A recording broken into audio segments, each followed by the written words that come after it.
We began our study of the Sermon on the Mount a couple of weeks ago, and there is one part in particular that we have been looking at. What is that one part commonly known as? The Beatitudes, which of course are called that because these things ought to be our attitude, right? That is the key here. They should be our attitude. These are the Beatitudes. But what does the word beatitude really mean? Does anyone remember? Blessing. Blessedness, blessing, happiness. And of course, this is what Jesus says. Blessed are the poor, for theirs is the kingdom of heaven. And on he goes. Let's go ahead and in fact read verses 3 through 12. If someone wants to take this bite of Scripture and just read the whole thing, let's read verses 3 through 12 this evening. Blessed are the poor in spirit, for theirs is the kingdom of heaven. Blessed are those who mourn, for they will be comforted. Blessed are the meek, for they will inherit the earth. Blessed are those who hunger and thirst for righteousness, for they will be filled. Blessed are the merciful, for they will be shown mercy. Blessed are the pure in heart, for they will see God. Blessed are the peacemakers, for they will be called children of God. Blessed are those who are persecuted because of righteousness, for theirs is the kingdom of heaven. Blessed are you when people insult you, persecute you, and falsely say all kinds of evil against you because of me. Rejoice and be glad, because great is your reward in heaven. For in the same way they persecuted the prophets who were before you. Very good. So this is the section of the Sermon on the Mount, commonly known as the Beatitudes. Now, you notice there, over and over, he says, blessed are, and then he gives some sort of trait. And what we've been talking about, I've been kind of presenting these Beatitudes as virtues. So I've been looking at these Beatitudes and saying, these are Christian virtues which can be cultivated in our lives. They can be developed.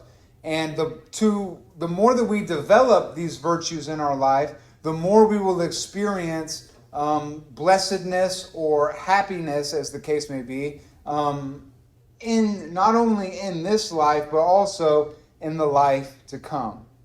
And so we've been looking at these different things. And the first one, of course, we looked at was that of being poor in spirit, or poverty of spirit. And who can remind me what it means to be poor in spirit? Or any other insight that maybe we didn't even talk about? We realize our need for God. Yeah, absolutely. And that is fundamentally what we're talking about, right? We're talking about we don't have what we need. That's kind of what it means to be poor, right? We don't have what we need, but God does. And so poverty of spirit is recognizing our own need and looking to God to satisfy that need. That is what poverty of spirit is in a nutshell. What about, this is one that we talked about last week, blessed are they that mourn. Who can kind of recap what we talked about some last week, or any further insights? Knowing that you need the Lord, and then when you mourn somebody, you're so sad because you don't have that. You lost that. And that's what. So what is it? What is mourning? We mourn for different reasons. We mourn because we've lost somebody. That's a common reason for mourning. What are some other reasons that we might mourn? And what does it mean to mourn? Grieving. To grieve, yeah. Grieving for a lost relationship. Okay, yeah, we can grieve over lost relationships. And that's essentially what grieving over someone who dies is, right? Because we've lost the relationship. Are there other reasons one might mourn? Do we mourn over other things, or is mourning only reserved to when people die? Sure, it's a job and you can work over that. Okay. So yeah, we might mourn over a lost job, which would be another indication. That would be another example of loss. Yeah, because that can stir us up and cause us to mourn. Is it appropriate to mourn over sin? Yeah, to mourn over sin, not only in our lives, but even the sin of our society, the sin that surrounds us. Remember what Isaiah said when he said, I am a man of unclean lips among a people of unclean lips? So we can mourn over sin. Can we mourn over injustice and suffering? These are all things that we can mourn over. We can mourn over loss. All of these are examples. And what the Lord tells us is that blessed are they that mourn, for they shall be comforted. So whether you're mourning over the loss of a loved one, we have a promise here that the Lord himself will comfort us. If we're mourning over sin in our lives, we have a promise that the Lord will comfort us. Blessed are they, happy are they who mourn over injustice, those who mourn over suffering, for the Lord is their comforter. And not only in time will we receive comfort from the Lord, but eventually when the Lord returns and he brings in the new heavens and the new earth, there won't be any more mourning at all. Every tear will be wiped away. Sickness and death and sin and sorrow, all of that will be done away with in our Lord's new kingdom.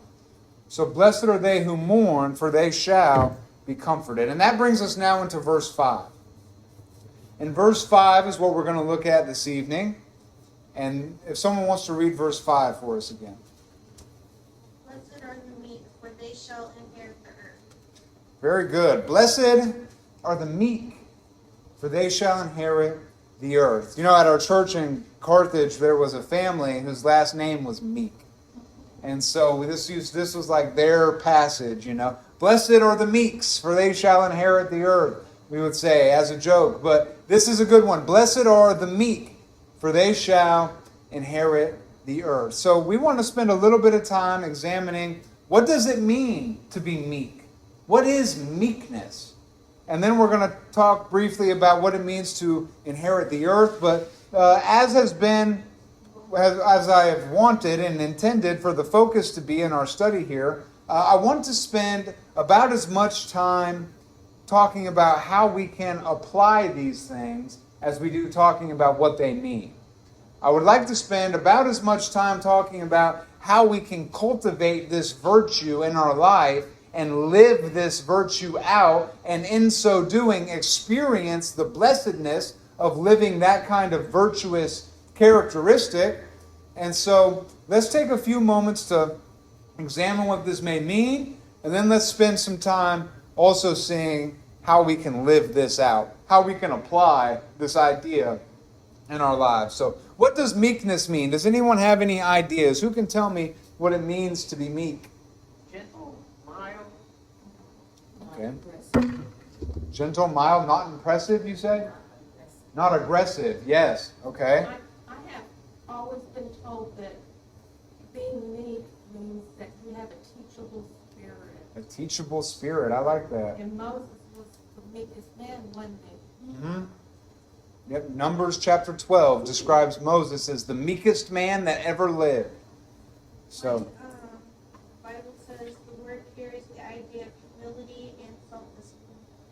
humility, self-discipline, gentleness. I like that teachable spirit, not aggressive. I would probably add to these definitions the idea of submissiveness. There is a certain submissiveness that comes with being meek. And we hear the word submissive and we think that's a bad thing, but that's not a bad thing. Jesus submits to the Father. There's nothing wrong with submission. Submission is good, and we'll talk a little bit about that. But yeah, this is basically the idea of the word. This is what the word communicates. That of being calm, gentle, submissive, not aggressive, teachable. I really like that idea of teachable. I think that's really good. You've probably heard this before. Meekness does not mean weakness, which is less than helpful, but it is true. Just because someone is meek, that doesn't necessarily mean that they are weak. Here's a good way for us to think about the idea of meekness. This is a good description of meekness. Imagine a horse that has been broken and trained to take a rider. That's what meekness is. That's what meekness is. A broken horse that can take a rider. Because of course, a horse is much more powerful than a man. And if a horse wanted to, it could throw you off its back and stomp you into the dirt if it wanted to. But a horse that's been broken and trained to receive a rider is gentle, it's calm, it will submit to the human, allow the human to mount it and to ride it. It will go where the human tells it to go. Even though it is a great, powerful beast, it is gentle and submissive and calm to its master. And so this is really the idea of what we're talking about when we talk about meekness. I thought that was really helpful. As terrified as I am of horses, I don't mess with horses, okay? But a horse, a broken horse that's been trained, is a perfect example of what it means to be meek. What it means to be meek. Now, like all virtues, if meekness is a virtue, that means it exists in the middle. You see, every virtue has an extreme and a lack or a deficit. And those two extremes are not good. We don't want to be on the extremes. The virtue is found in the middle. Okay, this is an idea of moral philosophy, but virtue is found in the middle. So on one end, somebody who is too meek is servile. Somebody who is too meek, they're servile. They have a servant spirit. And not in a good way, but like that of a slave. Like they're just servile. But somebody who is not meek enough, somebody who doesn't operate in meekness, is domineering. They're aggressive. They will impose their will on other people. And that's bad too. That's a lack of meekness. So we don't want to have no meekness and be domineering, but we don't want to be extremely meek and be servile. Jesus wasn't either one of those things. We want to be right in the middle, living the virtue of meekness. Because Moses may have been the meekest man that ever lived, but that is until the Lord Jesus stepped to the scene. And another thing we had talked about in the first week was that all of these Beatitudes, another way we can look at them is these are the characteristics of Jesus Christ himself. You want to know what Jesus was like? Jesus was one who was poor in spirit. Jesus was one who mourned. Jesus was one who was meek. Jesus is one who hungered and thirsted for righteousness. He is one who was merciful. He is one who was a peacemaker. He is one who was persecuted for the sake of righteousness. These Beatitudes describe to us the character of Jesus Christ. So that'll help us kind of understand what it means to be meek. Look at the life of Jesus, and we see Jesus. Who can think of an example in light of that where Jesus is showing his meekness? Who can think of an example of that?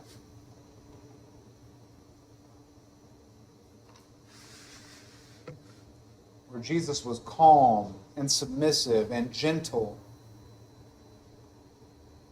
In the garden. Okay? He was about to be arrested and taken. Yeah, explain that a little bit more, if you will.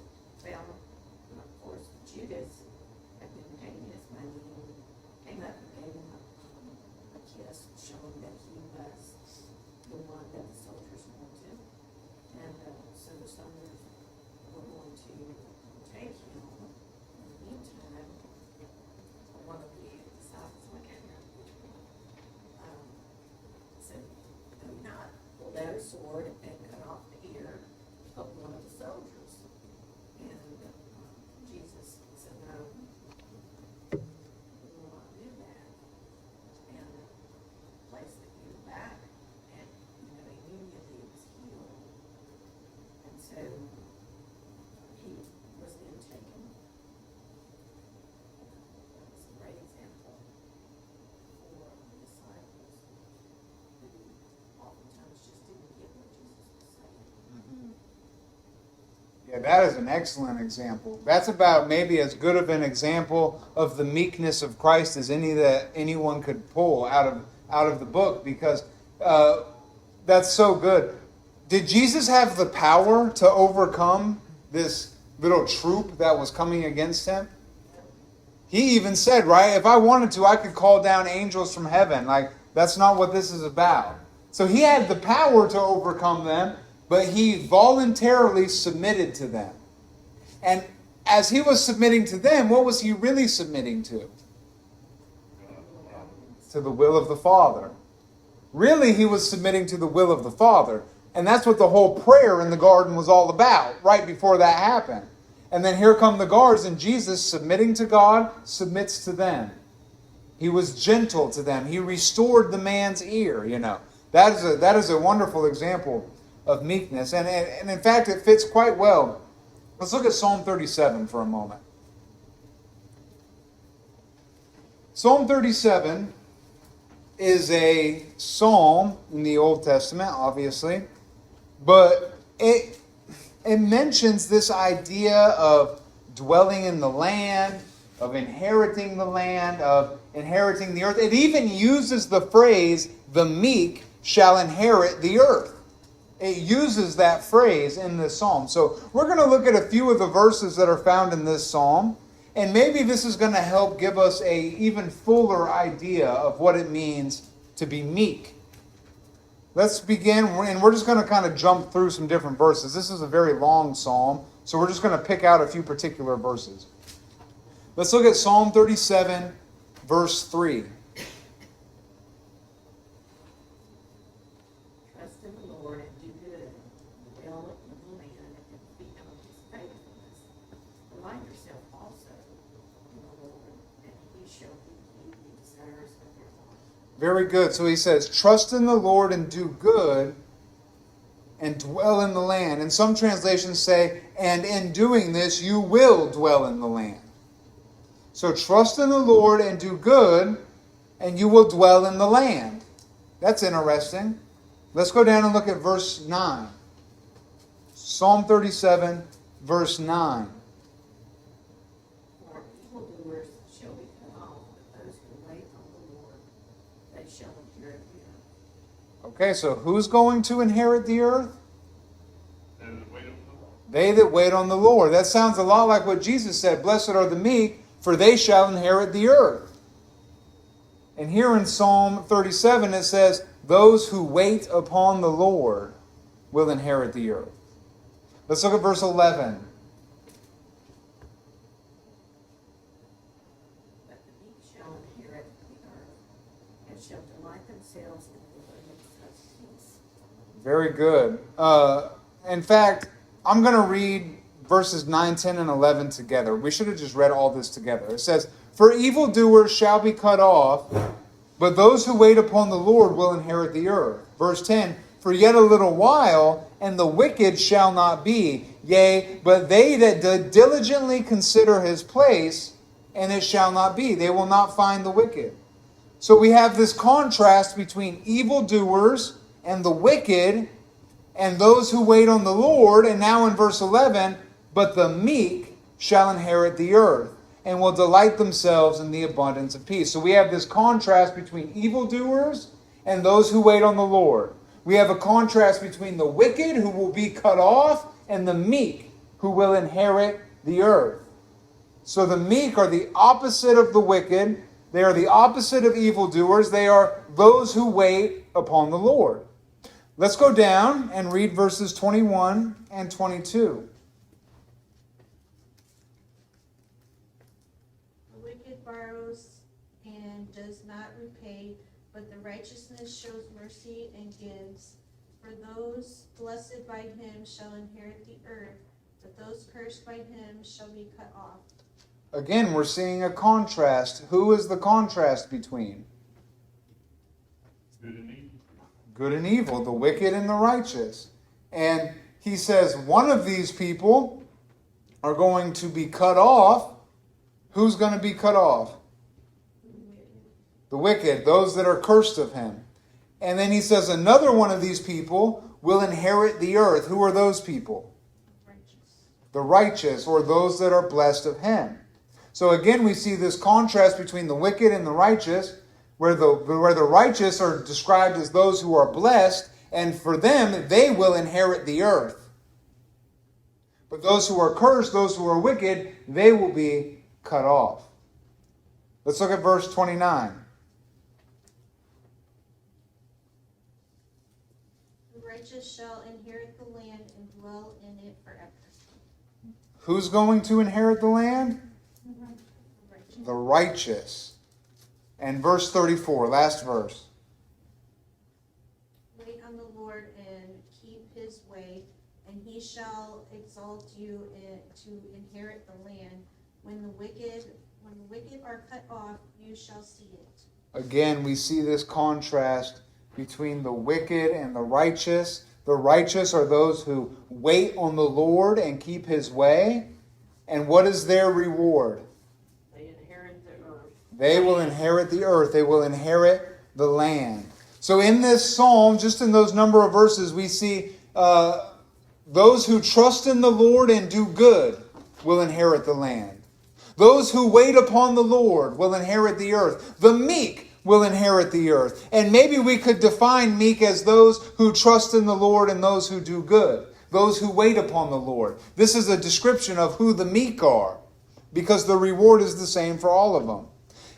We see also that those who show mercy and generosity will inherit the land.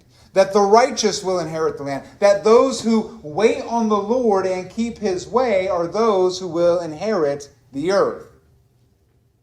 Go back now to Matthew chapter 5.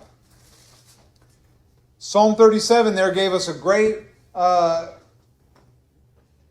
We saw this phrase. We even saw the very phrase, the meek shall inherit the earth. And so I think that it helps us to expand our idea of what it means to be meek. So this is what I say it means to be meek. One who is gentle and submissive and who patiently and obediently waits upon the Lord. Patiently and obediently waiting upon the Lord are the characteristics of one who is meek. Any other thoughts about that? What it means to be meek? It means that we have the power, but we use it for the Lord instead of for our own gain. Absolutely. I've heard meekness described as just that. Power under control. Power under control. That's another example of the horse The horse, exactly. with the bit. He got leading and got him with the bit. Very good. Yeah, power under control. Jesus in the garden, same thing. He had the power. He could have evaporated those guards that came to arrest He did him. knock him down. He did knock them down, yeah. He did knock them down, that's true. When they said, are you Jesus? He said, I am. Yeah. And they all fell. Yeah. Yeah, they weren't ready for that. But he could have gave him the old Superman laser eyes and turned him into nothing, right? Like Jesus could have evaporated him. And he exercised some control and all he did was knock him down. But that's the idea of meekness. That's exactly right. Power under control, having the power to do something, but choosing rather to wait upon God, to trust in God, to obey God. This is what it means to be meek. And what is the promise for the meek? The meek are happy, the meek are blessed. Why? They will inherit the land. For they will inherit the land. They will inherit the land. So what does that mean? They will inherit the land, or they will inherit the earth. What does that mean? It will belong to them, What will? the whole earth The whole earth. will belong to them. They will live in peace. Can you imagine this earth, the whole earth, living in peace? Dwell in the house of the Lord forever. Right, you. Very good. Yes, they will inherit the land. And, we have again another example of the upside down kingdom. Because when you think of people who inherit the earth, you don't necessarily think of the meek, do you? The meek typically are the ones who are getting the earth taken away from them. Because of their quiet, gentle, submissive spirit, they're usually the ones who are trampled underfoot of the domineering, aggressive, type of people. You know, you think of a guy like, when we think of inheriting the land, I think of like giant land empires, like the Romans and Alexander the Great, and you know, the Babylonians and the Assyrians, and these people aren't exactly characterized by meekness. And when you look at things, even if you look at, just people on the street, if you see a guy who just appears to be kind of gentle and submissive and calm, if you've got someone who is the opposite of that, who is domineering and aggressive and violent, a lot of times they will target the meek, because the meek seem to be an easy target. So the meek will get their possessions taken away from them. The meek oftentimes are the targets of violence. So what does Jesus mean when he says, blessed are the meek, for they will inherit the earth? The meek are getting everything taken from them. How could they inherit the earth? And there's something I read that I thought was pretty interesting, a perspective on this. And it said, yes, it's true that oftentimes the meek are targets of violent aggression. But think about this. Usually those who are prone to being aggressive and violent, you live by the sword, you die by the sword. People who take by force usually don't make it very long before someone comes and takes their life from them. And I thought of the example as I pondered this a little bit. Think of a guy like Julius Caesar. Julius Caesar was a great Roman general. He had conquered the northern lands of Gaul. He had brought in much wealth into the Republic. He decided that he should be the man in charge, basically. And there was another couple people who thought they should be in charge. And so what happened is they fought a great big civil war over it. And you got Julius Caesar as the guy who took his troops across the Rubicon. If you've ever heard that phrase, crossing the Rubicon, this is from Julius Caesar, where he brought his army across the river into the city of Rome in order to do violence against his brothers, basically. And as a big power struggle to see who was going to control the land, who was going to inherit the earth. Is it going to be Pompey or is it going to be Caesar? And they fought a war, and you've got this guy, Caesar, who took, and he takes from everybody, and he's a big, strong, aggressive guy. And eventually he wins. He declares himself dictator for life. He's the man in charge. He's the number one guy in the whole empire. What happens to him? He's assassinated. He's murdered. He's stabbed to death on the Senate floor before he could ever even do anything with the power he had. You see, he took. He gathered up all the land for himself, and he died. He made enemies, and he died. He was killed. But I bet that meek old little farmer still had his land. I bet that meek old little shopkeeper who just minded his own business and took care of his family and didn't involve himself with affairs that were greater than him, I bet even while Julius Caesar was bleeding on the Senate floor, I bet he still had his shop. I bet all those Gauls who got conquered, at least the ones who weren't taken and sold into slavery, a lot of those people who lived in the northern barbarian regions, they still had their families. They still had their tribe. They still had their lands. They still had all their stuff. But Julius Caesar was dead, bleeding on the Senate floor. The meek will inherit the earth. And the idea is basically that those who live by violence will die violently. But those who are submissive, those who are meek, those who are not involved in that kind of action, they don't make enemies. So no one's going to come kill them. No one's going to come take their stuff. And in the end, when all the mighty people are done killing each other, the only ones who are going to be left are the meek. And can the meek, if you think about it, it's possessions, it's worldly possessions that are being taken from them. So if you have worldly possessions removed from you, you can still be meek. Because they cannot take that kind of, I guess you could say, blessed character out of you unless you allow it to leave you. That's a very good point. That's a very good point, because you can take everything from somebody, But one of the characteristics of a meek person is that they don't necessarily even consider this world to be their home, especially from a Christian perspective. Like, this world is not our home. As believers, and there's many believers who have gone before us, where the world will take everything. They'll take our possessions, they'll take our homes, they'll take our families, they'll take everything. But the meek understands, I've got everything I need. They patiently and obediently are just waiting on the Lord, understanding that the wicked will be cut off. But those who wait on him will inherit the earth. So you really can't take everything from a meek person, because a meek person understands that they don't even have anything. What can you take from somebody who doesn't have anything? Very good. That's interesting. That's just like somebody said, I don't want to offend you. I said, you can't offend me. I'm dead to this world. There you go. Go for it. That's exactly right. That's exactly right.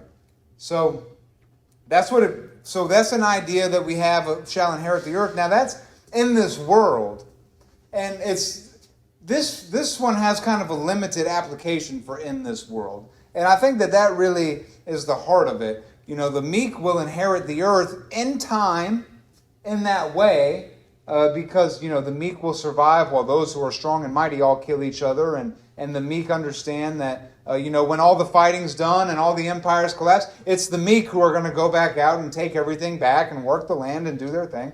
So in this world, the meek will inherit the earth. But this blessedness, this promise, this reality really has eternal value, does it not?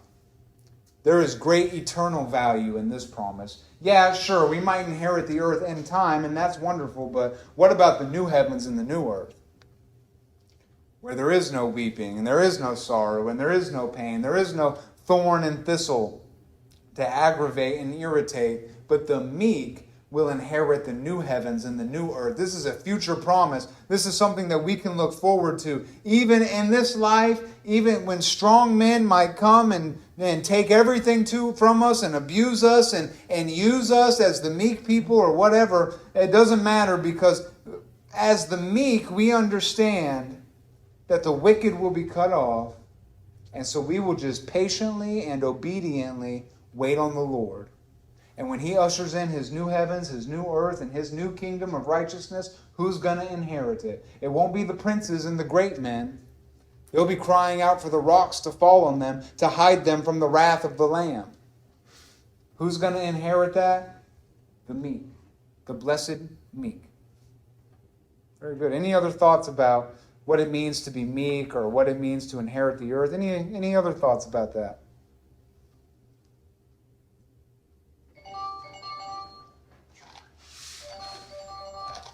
I don't have to teach Charlie the silence button. I'm telling you. I put it on that. That's funny. I say that the other day. What was it? What were we doing? Was it Sunday morning during Yes, singing? singing, It had yes. come on. It was. Yes. That's funny. Charlie finally decided to get a smartphone, and it's been the bane of his existence ever since. It has. That's all right, brother. I feel you. It's all good. Very good. Well, let's talk for a few moments about how can we cultivate meekness? How can we live a lifestyle of meekness? How can we develop this character trait in our lives? How can we increase the level of meekness in our life? And I've got some ideas of that, but I would like to hear from you. What do you guys think? What are some ways we can cultivate meekness in our lives? Practicing kindness. Being compassionate, practicing kindness. Yeah, that's very good. Okay, yeah, the classic. What would Jesus do, right? Jesus would probably be meek. You're hit with so many different circumstances. And those circumstances may trigger emotions that are not godly. And so if you just step back for 1 second and say, what would Jesus do? Well, he would not do this. He would be Yeah, that's very good. And all three of you actually said something that's pretty similar, and I had the same idea. One of the ways we can do this is, the way I said it was to suppress our reactions. Because so often things will happen in life and we just want to react right away. But one way we can better be meek is to say, no, I'm not going to immediately react. I'm going to take a moment. I'm going to take a breath. I'm going to be kind. I'm going to be compassionate. I'm not going to just immediately react to something, but I'm going to just wait. Just think for it. Remain calm. Imagine if you had a horse and every time you tugged on the horse's mane, it threw you off its back. That wouldn't be good, right? We don't want to be those who react. When someone jerks on our mane, we don't want to be those who won't get to bucking and acting crazy. But be calm. Take a moment. Be compassionate. How can we be compassionate? One way that we can be more compassionate is by considering other people before ourselves. Consider, what must this person be going through? What must be going on in this person's life that it would cause them to... One thing I always tell the kids is hurting people hurt people. Someone was mean to me. This person said an ugly thing to me. This person did this, that, or the other, and blah, blah, blah, blah, blah. And sometimes I just like to say, well, maybe there's a reason that person's acting this way. Because usually it's hurting people who hurt people. And then they'll be like, oh yeah, well, his dad did leave when he was little and his mom died and he lives with his grandma and his grandma doesn't really take care of him and maybe that's why he's acting like a clown like this. And I say, well, maybe the reason he's doing these things he's doing, saying the things he's saying, is because really he's just in a lot of pain. And so maybe instead of sitting in judgment, or maybe instead of reacting and getting upset, we can be a little compassionate, we can be a little kind, we can take a moment to think about what's going on. We can put ourselves in the other person's shoes, as it were, and show a little gentleness. Be calm, and not just immediately react when we're cut off in traffic, or when the cashier is like a jerk or whatever. Just all of the common inconveniences and irritations that we face. See, the thing is, I feel like we often think about things on too big of a scale. I've heard the saying before, we overestimate what we can do in a day, but we underestimate what we can do in a decade. And oftentimes I think that we approach things in the Christian life and we're thinking like way too big a picture, when really it's like every single day we have 1,000 opportunities to be the light of Christ in the world. We don't have to go be missionaries in Arabia in order to glorify God on the earth. We can glorify God on the earth at the way we treat people at the supermarket, or when we go out to eat at a restaurant, or when we interact with our grandkids or our family members. We can be the light of Christ in 1,000 little situations every single day. But sometimes we lose sight of that because we're just thinking about like, well, if I can't, plant 100 churches in Zimbabwe, then I'm not really serving God, which is a silly idea, right? But the truth is, a lot of people get caught up in that kind of mentality. No, we can do little things like that every day. Another thing I had thought of, this is a really good way for us to increase meekness, I think, in our life, and that is to voluntarily submit to other people. To voluntarily submit to other people, especially people who have less power than you. Voluntarily submit to people who, in whatever the dynamic is, they have less power than you. You submit to them, and that will increase our meekness. Some for instances. For instance, of course, Scripture tells us that wives should submit to their husbands as to Christ, and that husbands should love their wives like Christ loves the church. Well, sometimes husbands, it's fitting and appropriate for us to submit to our wives as well. We can increase the meekness in our lives, gentlemen, when we voluntarily submit to our wives in certain circumstances. That can create a Christ-like meekness in our life. Ladies, of course, you have the opportunity to submit to your husbands every single day if you have a husband, and that's a great opportunity. Not everybody is married. What are some ways that single people can submit to others? Well, here's a good way. You can submit to the person in line at the pharmacy who wants to cut ahead of you. Instead of being like all mad and offended when someone's at the checkout line or in the line at the pharmacy or whatever, and they like slide in front of you, instead of being like, hey, this is my spot, what are you doing? We can just submit to that person. Hey, you can take this spot. It's not a big deal. Take my spot in line. That's fine. And we can approach it with a gentle, humble, submissive attitude. I submit to those trucks that are coming up like this and they want to pass me. I just slow down. They can feel like they're going so fast to cut me off. There you go. And that's a real thing. You know, and on the road is a great opportunity. And when someone wants to cut you off, cut in front of you, jump out in front of you at a sign, or whatever, how easy is it for us to be like, argh! But in reality, we can increase our submissiveness simply by submitting. And it's not hard for us. She's always looking behind her in a grocery store. Uh-huh. If somebody only got one or two, we might have 4 or 5 people go in front of us, because go ahead, you only got one thing. Well, that's wonderful. That's a great way. And that is meekness. That is meekness. That's being gentle. It's considering others before yourself. And it is submitting to them. Say, hey, go ahead. And that's just a simple thing that we can do. And the more that we do it, the easier it becomes. In fact, it starts to really become fun. It starts to really be like when you get to a point where it's like sometimes you can really make someone's day just by a simple act of gentle submission. That can make a world of difference for somebody. And if we're just very quick to react and get all in our pride, saying like, "Who are you to cut in front of me?" kind of a thing, that can, we can miss opportunities doing that. But if we embrace it, it will cultivate this virtue of meekness in our lives. Any other thoughts? What are some other ways we can cultivate this? Go I ahead. just that one little, Halima right now is really good at that. Like she will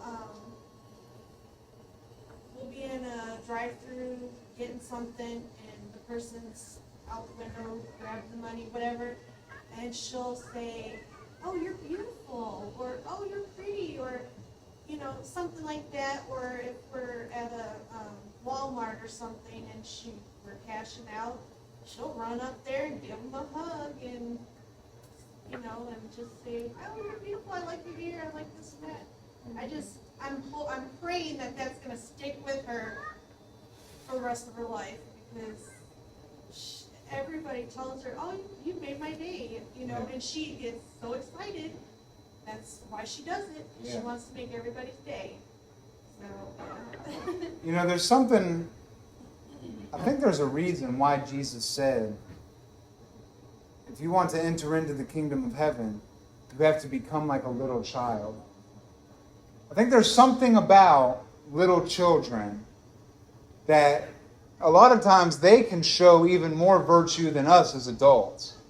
And this is going to come out a little, especially when we talk about purity of heart. Because what you're saying, this is just a pure-hearted thing. She wants to accomplish, she wants to tell people, she wants to make their day. Kids trust people. Have you ever met a kid who's never met a stranger? You know what I'm talking about? That's a pure heart kind of a thing. And even submissive, meekness rather. You see these kids really model meekness in a great way. And part of that's true, part of that's not true. The way that they model meekness is because it's like kids don't have any power. And oftentimes they know they don't have any power. So they're not involved in this little power struggle that adults are oftentimes involved in. And so for a kid, it's very easy for them just to be gentle and submissive to adults particularly, they have their own power struggles among each other, right? If you've got more than one kid, you know what I'm talking about there.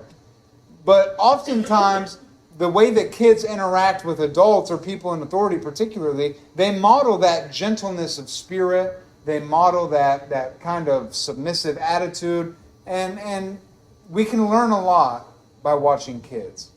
We can really learn a lot from them and the way they interact, and that's not to say that kids are like innocent and pure, because we know that that's not true, but there is a lot that we can learn from kids. That's all I'm saying. Well, a lot of times, there's a timetable that we everybody else is. They have to be somewhere at a set time, they're always in a hurry.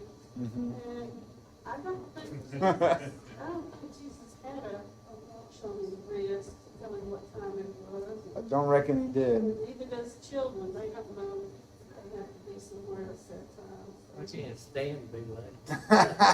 Drives me crazy. Yeah, but That's half the problem. yeah, and that's good. And you think about that, the time frames that we put ourselves in, a lot of times that stuff is not even real, right? I mean, it's just kind of this artificial thing that we've created, this timetable to say, I've got to do this and this and that. And this really is like a Western culture thing. My pastor often talks about, we'll start church at 10:40 African time. And what that means is church can start anywhere from 10:30 to 11 o'clock, because there's just no African time. That's the point. There's no wristwatch. No one's really worried about the time. It's just kind of you go as you go. And to us, that's like nails on a chalkboard. Like, oh, what? But for a lot of cultures, that is just the case. But I do think we create a lot of undue pressure when we start to just impose these time frames on things.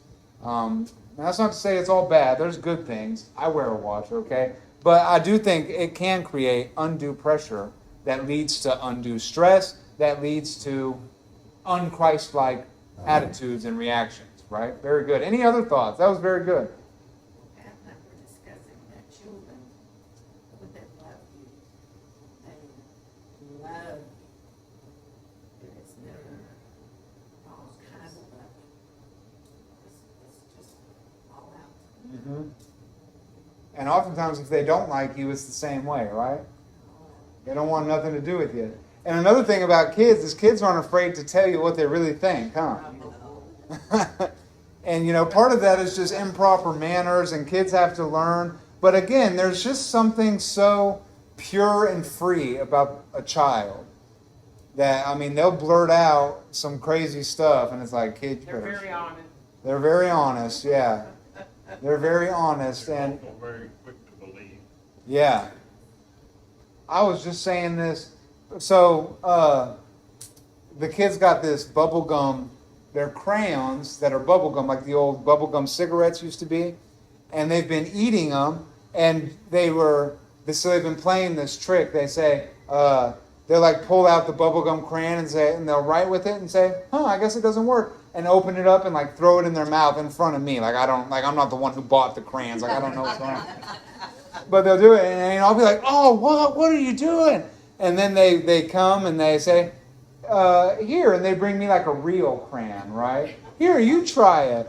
And so I pretend to take a bite out of the crayon, and it'd be all gross and spit it out. And they thought it was the funniest thing in the world. They really believed that I was like taking a bite of the crayon. They really thought that I was doing this.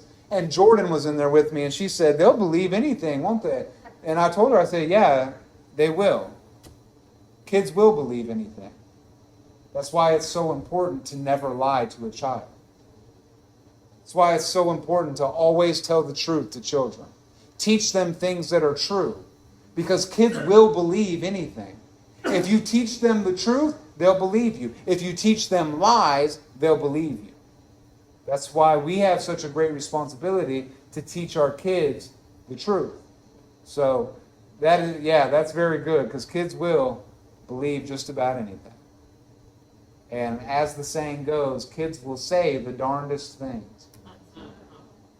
Very good. Any other thoughts? Any other ideas on meekness or how to cultivate it or anything else? Well, I hope this has been helpful to you. I hope that you're as challenged by this as I am.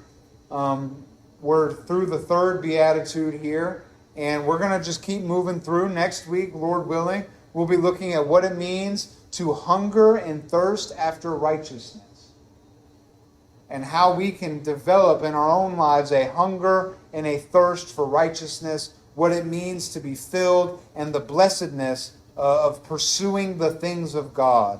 And so that's what we're going to look at next week. So if there's no other thoughts or questions or comments, we're going to go ahead and close out this evening. And Sister Bobby, will you close us with prayer this evening?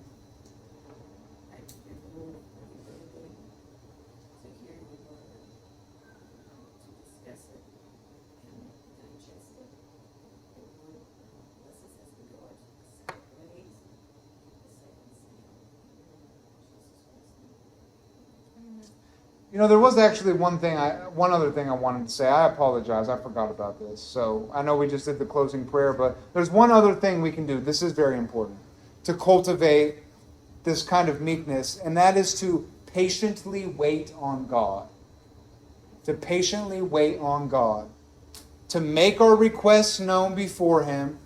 To do what we know is right, and to just trust Him to come through. For the one who waits on the Lord and does what is right will inherit the land. Make our requests known.